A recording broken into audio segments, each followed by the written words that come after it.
Look at these two sentences. Carlos said, I'm tired. And Carlos said that he was tired. So these are two examples of reported speech. Reported speech is when we tell someone what someone else said. And it's how we tell stories, share news, or pass along what someone said, thought, or asked. As of this video, we'll be creating a PDF guide for each lesson that includes the topic's explanation, grammar rules, examples, and extra practice. Now, this guide will be available to all of our YouTube and Patreon members at the Primo level or higher, and we'll explain how to get it at the end of this lesson. Now, there are two forms of reported speech, direct quotes and indirect reported speech. In the first sentence, we're directly reporting what another person said using their exact words. And in the second sentence, we're not directly quoting what Carlos said, but rather paraphrasing or saying what he said in our own words. To report what someone says, we need to use a reporting verb. These are verbs like decir, preguntar, contestar, gritar, and other verbs like that. Decir being the most common. Now, direct reporting is really simple because we just repeat exactly what someone said. We don't change verb tenses or pronouns or anything. So, for example, if Carlos were to say, I'm tired, and we wanted to directly report that, we would say, Carlos dijo, yo estoy cansado. So you see, we're just directly reporting what Carlos said without changing anything. He said, I'm tired, so we say, he said, I'm tired. However, we don't normally talk this way in daily conversations. It's much more common to see in books or in writing. Think about how common it would be to see something like, what time is it? She asked. ¿Qué hora es? Ella preguntó. Or Marta shouted, don't touch me. Marta gritó, no me toques. Now, on the other hand, for indirect reported speech, we tell what someone said, but not using their exact words, but rather paraphrasing.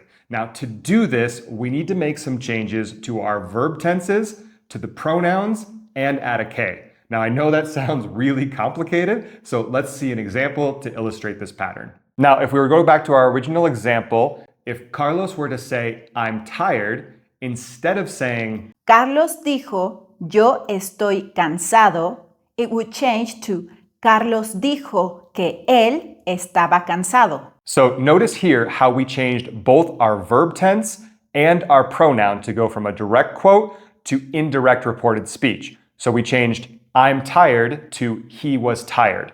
So the verb estoy needs to change to estaba. It'll go from the present tense to the imperfect past tense. And we'll change the pronoun from yo to él because it's Carlos. So let's see another one. If our direct quote is Ana dijo, yo tengo hambre, it would change to Ana dijo que ella tenía hambre. So here, again, we have to change tengo in the present tense to be tenía in the imperfect past tense.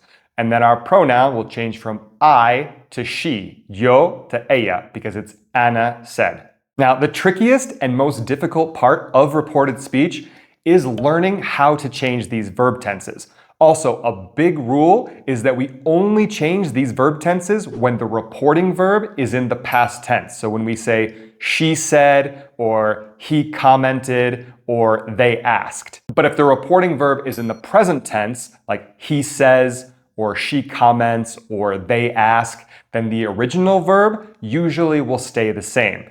We'll talk more about that a little bit later. Right now, to make it a bit easier, we're going to go through how all these verb tenses change using the same phrase. Now, if you've never learned about reported speech, this is going to seem a bit fast. This is a really advanced topic, and it's okay if you need to come back and watch these changes again to really understand them. Okay, as we've seen in all our examples up to now, when someone originally spoke in the present tense, we're going to change the verb to the imperfect past tense. So for example, Juan dijo, yo voy al cine becomes Juan dijo que él iba al cine. So it's originally a direct quote in the present tense, voy al cine. So we need to change it to the imperfect past tense, iba al cine. And remember, the pronoun in this case will always change from I to él because we're using the same sentence talking about Juan. Next, if someone uses the preterite tense in direct speech, we can either leave it in the preterite tense and just change our pronoun, or we can change it to the past perfect tense. So if we just leave it in the preterite, it would be Juan dijo, yo fui al cine. And it becomes Juan dijo que él fue al cine. And if we change it to the past perfect, it would be Juan dijo que él había ido al cine. Now, normally we'll just leave it in the preterite tense, like in the first example. We only really want to change it to the past perfect tense when we want to emphasize that this happened before another past event. So it's a bit tricky. If someone uses the present perfect tense in direct speech, we're going to change it to be in the past perfect tense. So it would be Juan dijo, yo he ido al cine. And it becomes Juan dijo que él había ido al cine. So it starts in the present perfect, he ido. We're going to change it to the past perfect, había ido. And again, our pronoun, of course, will change from I to he, yo to él. Before going on, really quick, if you're enjoying this video, don't forget to give it a like and subscribe to the channel if you still haven't. And don't forget, we're going to talk about our new PDF guides for each lesson at the end of this video. Next, if the original sentence used the future tense, we're going to change it to the conditional tense. Juan dijo, yo iré al cine. And it becomes Juan dijo que él iría al cine. So first it's in the future, iré, and we change it to the conditional, iría. Again, the pronoun will change from I to he, yo to él.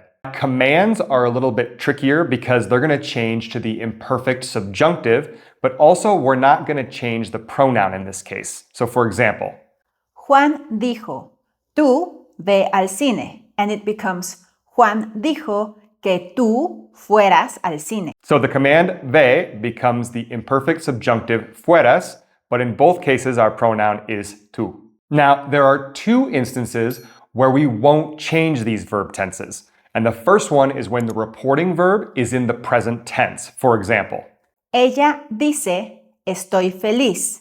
So it becomes ella dice que está feliz. So you see, we didn't say she said, we said she says. So que está feliz is going to stay in the present tense. We don't change it to a different tense. And secondly, the verb tense won't change if what was said is still true. Él dice, vivo en Barcelona. So it becomes, él dijo que vive en Barcelona. Now, in this case, even though the reported verb changed from the present tense to the past tense, dice, te dijo, what was said is still true. He still lives in Barcelona. So there's no need to change from the present tense to the imperfect tense. The verb will just stay in the present tense. Now, let's change a few direct quotes to indirect speech to see if you remember how to change the verb tenses and the pronouns.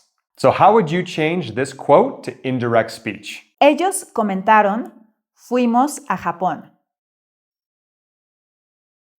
Ellos comentaron que fueron or que habían ido a Japón. So in this case, our original is in the preterite tense. So we know we're either going to leave it in the preterite tense or change it to the past perfect if we want to emphasize that this happened before another past event. And you see our pronoun changes from we to they. Okay, let's see another one. Tú dijiste, yo quiero aprender español.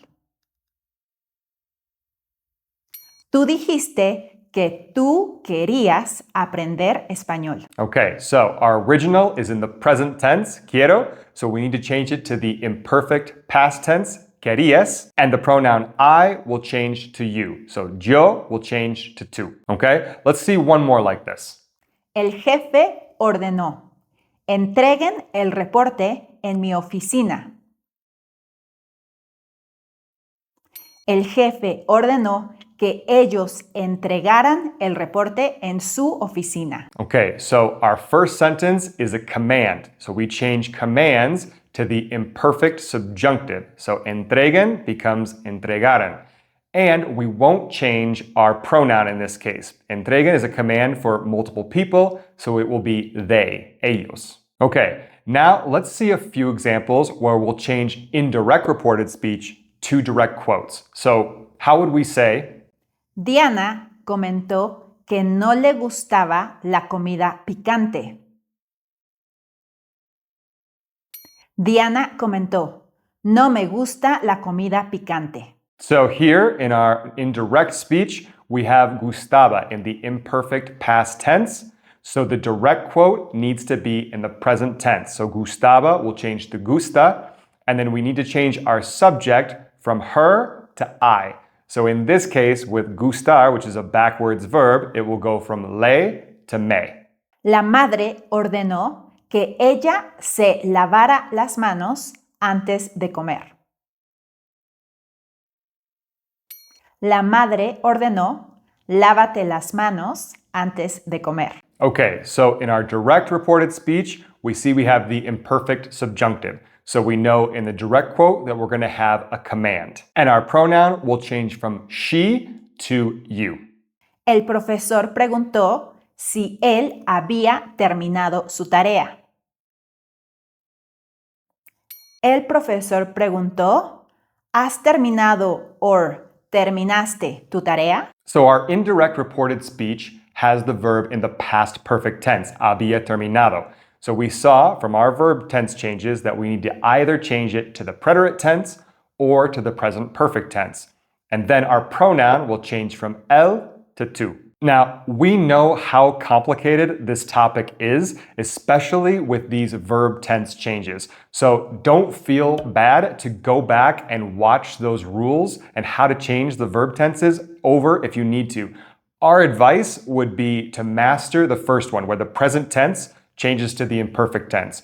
Once you can do that perfectly, then move on to the second way to change the verb tense. Those little changes is what's going to make you eventually build up to understand this whole topic of reported speech. Now, to get our new PDF guide to help assist you with the lesson, you can either purchase it on our Patreon page or it will be included for our community members at the Primo level or higher in either Patreon or YouTube. In Patreon, the guide will be posted each week, and you can also find it under the Collections tab named PDF Guides to Video Lessons. On YouTube, we'll put the link to the guide on our Members Only Community tab every Sunday morning when we post our weekly video. Now, if you have any questions about the guides, feel free to comment on this video. Shout out and thank you to Anderson Davis for becoming a YouTube member.